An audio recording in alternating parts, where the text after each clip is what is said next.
Hi everyone, thanks for taking the time out of your day to join us here today.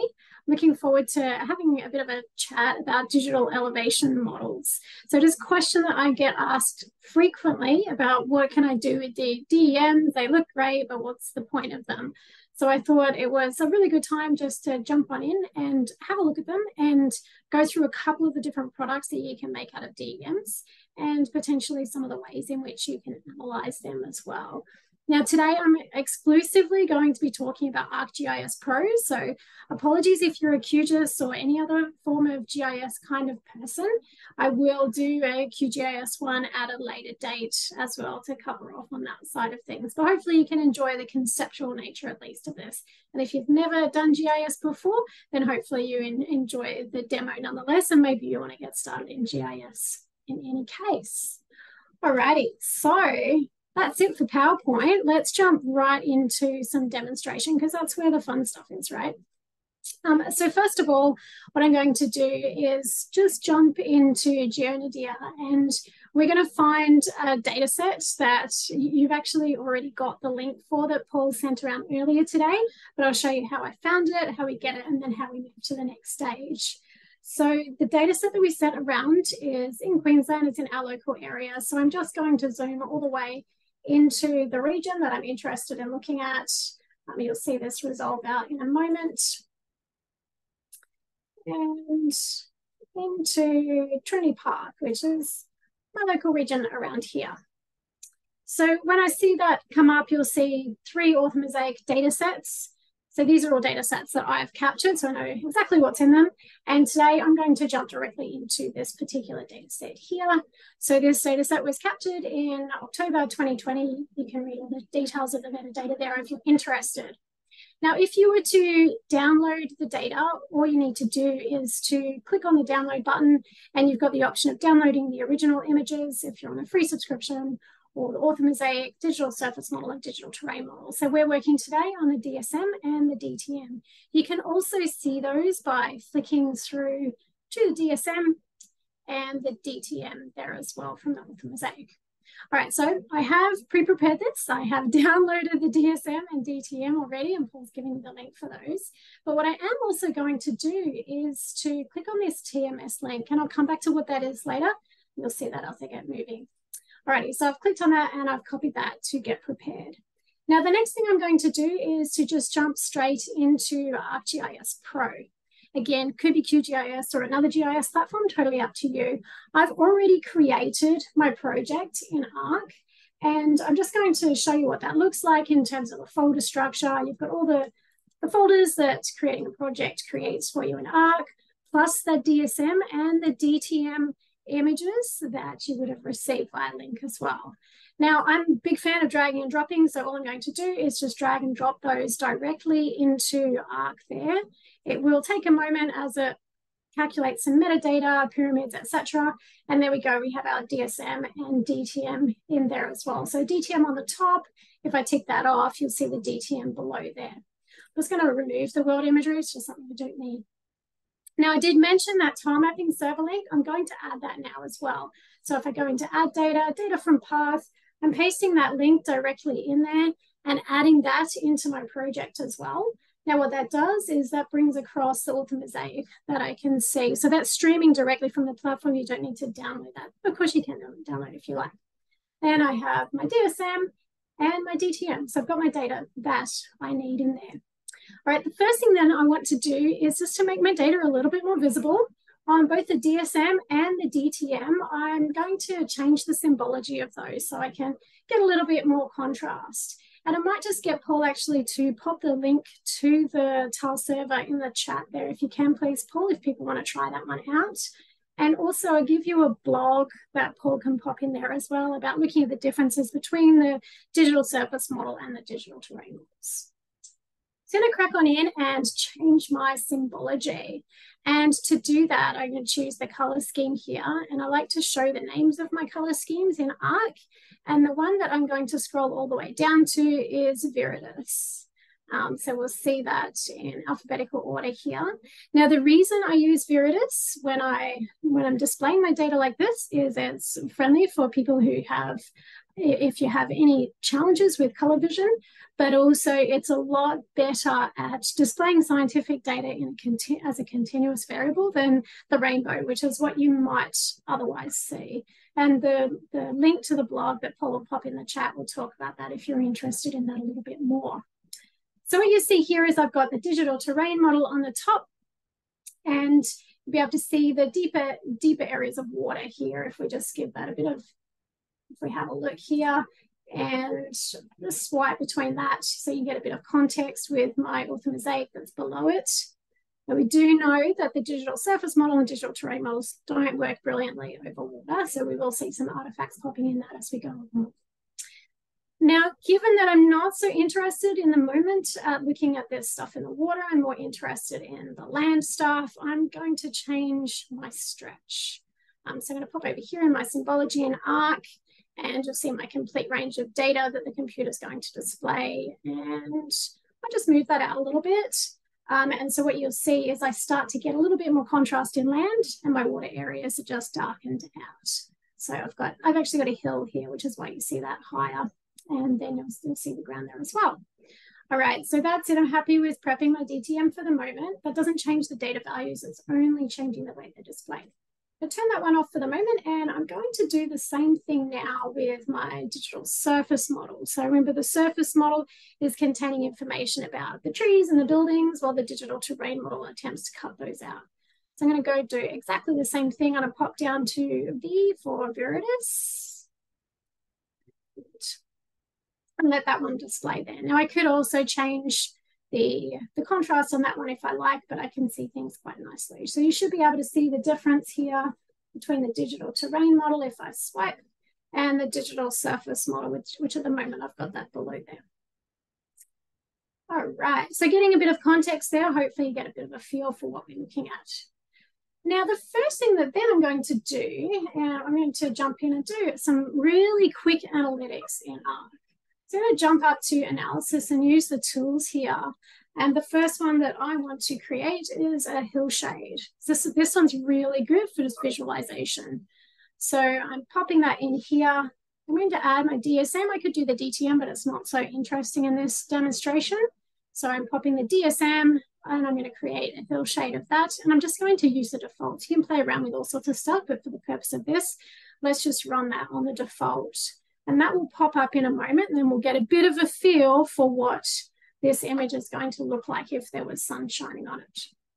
Alrighty, so there is our hillshade, which we see here. So you see it's really good at pulling out those flat bits. And remember I said before, the areas over water aren't so good with DSMs and DTMs. So we're really seeing that noise getting picked up over the water there as well. Now, one of the things that I like to do with a hillshade is to drop it down and then to put a transparency on the layer over the top. And this really makes the DSMs pop. So let's do that now. And by the way, this is being recorded, so Paul will send out the recording to you. And so any of these things you want to have another go at, you can slow down if you like as well. All right, so now I have sitting over the top my digital surface model with my hillshade sitting below. And it's just a really good, effective way of communicating that information. It just sort of makes that pop there as well. So that's one thing that you can do.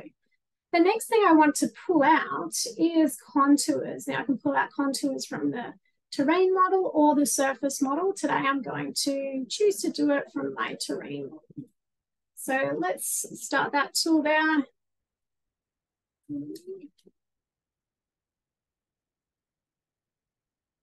So you do need to have either the spatial analyst or the 3D analyst extension if you're using these tools here as well. And I do not work for S3. I'm not promoting the products at all. It's just something that I know is an industry standard to what we use. I'm going to give a 1 meter contour interval on my DTM, and I'm going to run that one. So that one will pop up soon, and that will give me a line feature. So there we go, there's my contours. And again, we see where we've got big issues in the water, but I don't really care too much about that. I could either subset my DSM or DTM in the first place, or at this point, I could just delete those lines that I've got up there. But each of those lines has a value, and it works. You'll see it works particularly well on the side of the hill here. And so if you do want to have a look at the values on any of those contours, you just need to click on those and that will pop up for you. So it gives us the elevation there in that area. All right, the next thing I would like to show you is how we go at measuring the height of the different features. So if you think about, we've got the DTM, which is estimating the ground level, and then we've got, sitting on top of that, if you like, we've got our DSM, which is looking at the buildings and the trees. So what if we wanted to know, well, what's the height of those buildings and what's the height of those trees? So we have two layers and we just want to subtract one from the other. Now this one's a super easy thing to do as well. So to do this one, I'm going to pull out what's called the raster calculator. Pull this one up. And I'm simply going to subtract one from the other. So I'll go the digital surface model minus the digital terrain model. And I'm going to give it an output raster that goes into my geodatabase. So let's call it feature height. And run that. And that's for every single pixel in the, oh, what is it not like? For every, oh, I need the subtraction in there. For every single pixel in my image, it's going to create that basic sum. So the pixel value in the DSM minus the pixel value in the DTM and return that value. And of course, make sure you have your operators in there because otherwise you get an error message. So that one will pop up. Here we go. So now you'll see it does look very similar to the DSM, but this time when we click on any pixel here, turn the others off so we don't get extra noise when I do this. When I click on any pixel, it now gives me the height of that feature, which along the beach here, let's actually get a bit more context in here.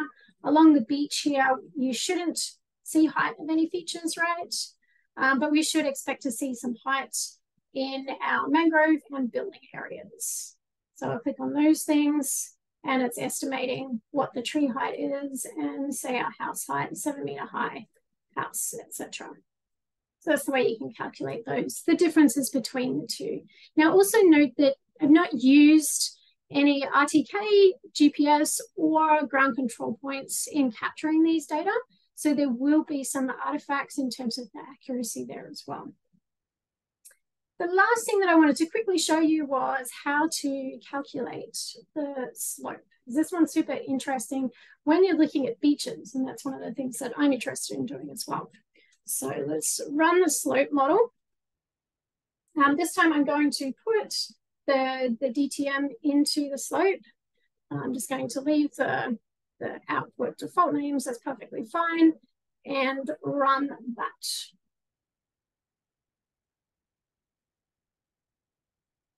So here's my slope. Now, again, I really like putting the slope over my hillshade. This really makes some of the features pop that I'm interested in. So let's put a transparency up on that slope, and I'll show you some cool things that we can see in our beach. All right, now it has pulled out some artifacts in my DTM that it kind of highlights some things. There's a low-lying patch in the mangroves that I do know of, but there's some other bits and pieces that I need to investigate. Not too happy about those. And again, of course, the water, as we said, is a bit mucky. But now I'm interested in what's going on the coast, how we look at sand dunes and how things change over time, particularly looking at erosion and deposition. So we have some really cool features that we're pulling out here. So we've got some linear features along here that really start to pop with both that combination of the steep slope and the hillshade sitting underneath it, and some areas around here that start to help give us a little bit more information about the coastal dynamics.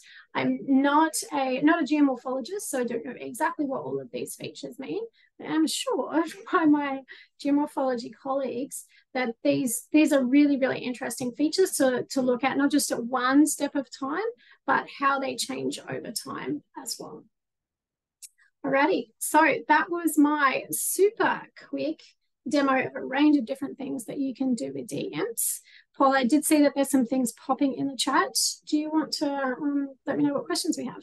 Yeah, so I might just sort of go quickly. The one that Mark's just put up. Thanks, Karen. I didn't know I could drag and drop from the contents into geoprocessing. So you want to just sort of show that quickly so that people all see that as well.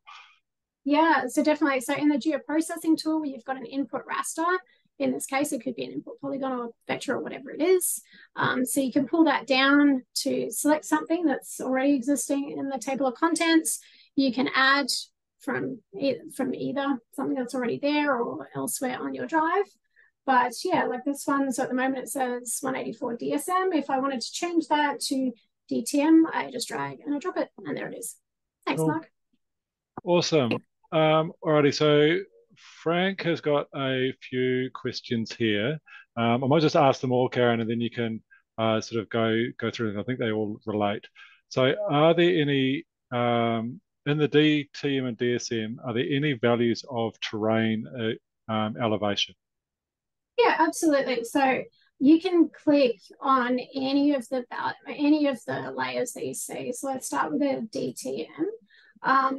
And in Arc, you're just clicking under the Explore, which gives you the pan hand, and click on that, and it will give you a value, right? So in this case, that value there is -7.7, -3, -2, -3. Now, if whether or not these values are correct is another question. We haven't used any ground control here, and what we do know is that the GPS on a drone performs relatively well in terms of getting you the XY or the horizontal positioning and getting your data in the right spot. But the vertical positioning, when you derive the DSMs and DTMs, is not the greatest without additional ground control points. So I don't know what the actual value in these areas are. I don't think it's below sea level by the coast here. So yeah, I would be taking those absolute values with a grain of salt unless you're using ground control points either on upload for the data processing or as a later correction and calibration. Cool. And so yeah, so then a follow-on from that, how could we calculate beach erosion with this sort of work? Yeah, so it's a really good question, and I think what you need to start coming to terms with is exactly what you consider to be erosion and what are the features that help you identify that process. Because erosion is a process as opposed to an actual necessarily. There's a little bit of feature, but it's also the process. So there's a couple of things here. The first one is trying to understand, are there features in the image itself that help you identify that erosion has occurred? So if you think you're going out for a walk on the beach, I know full well some of our local beaches, you can see the evidence of erosion, and I don't need a before and an after to see that there's a difference. So I'm looking, am I seeing erosion behind your head there, Marcus? I'm not quite sure if that's what's in the backdrop of your picture, but that's kind of, it actually looks like the scalp of a beach, but it's not, it's trees, hey? And in any case, you may have experienced when you're walking on the beach, you see bits cut away and you know that's where erosion has occurred. So that's one thing that you can tell sometimes from some of these types of images. The other part is to do temporal analysis. So making sure that you're capturing data on a scale that matches the time in which that erosion is occurring. So perhaps it's capturing data, say, before the wet season starts, if you're in a tropical region, or just capturing data every month or every week, depending on what the processes are going on in that location. And then it's looking at what is the difference between one date and the next, potentially using some slope and also using change in elevation in some cases as well. Thank you. Cool. And then we've got another one here from Owen saying, yeah, I can see how this would be useful for turtle nest mapping. Yeah, absolutely. So turtle nests, so if you do want to explore on the platform as well, if you're interested in anything turtles, the area that I highly recommend you looking at is Rain Island, which is one of the major nesting places in Australia. So if you go to the top of Australia, these there's 17 data sets, these ones here. If you go all the way in here, you can see a ton of data sets in, there's 6 data sets in there, but so many more data sets in there. And tons of evidence of turtle tracks as well in the orthomosaics. So if you're interested in anything turtles, please go and have a look at Rain Island and see the evidence. So there's many turtles that you actually see in the imagery there, but also the tracks. And yes, indeed, you can also see evidence of nesting pits as well, unless they're under trees. If they're under trees, that's a little bit tough. Cool. Frank's just asked, so going back to when you showed those values of the heights, is it possible to see them directly visible on the DTM and DSM map? So the numbers themselves. Yeah, so I suppose sort of like a contour map, right? Yeah. Well, the challenge is that every pixel is really small, right? So if you wanted, so you're going to zoom all the way in. Hopefully you can see. This gets a little bit difficult. I'll put a stretch on this so that you can see what this looks like.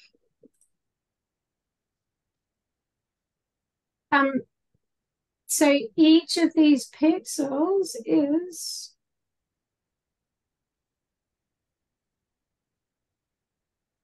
0.13 of a meter.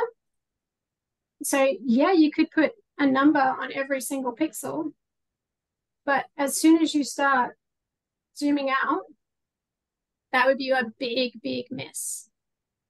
Does that make sense? So usually that's what we just use the colors for. So we can see over on the left-hand side, those yellow values here at a 1.58 to the -13 on the darker blue. And you can change whatever range you want to show as well. But yeah, actually printing the numbers, it would be a mess of text unless you're in all the way in at something like, pretty much at the pixel level, not quite that far. Does that make sense? Yes, thank you. Oh, Marcus was just saying his background is of an old mine site as well. So okay. Not the bad. Cool. It's too little. That's what it looks like though.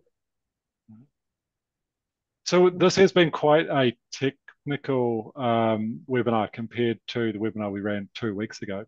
And so we're sort of looking at how we run a bit of a technical ones versus some more of the intro ones as well. But if you've got any more questions on this or anything else to do with GeoNadir, please do chuck it in the chat and we can answer that now as well.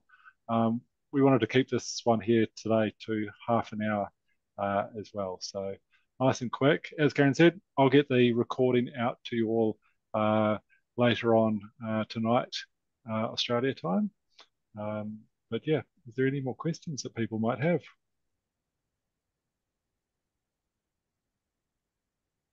Yep, absolutely, Frank. Everyone will get the recording. No worries with that.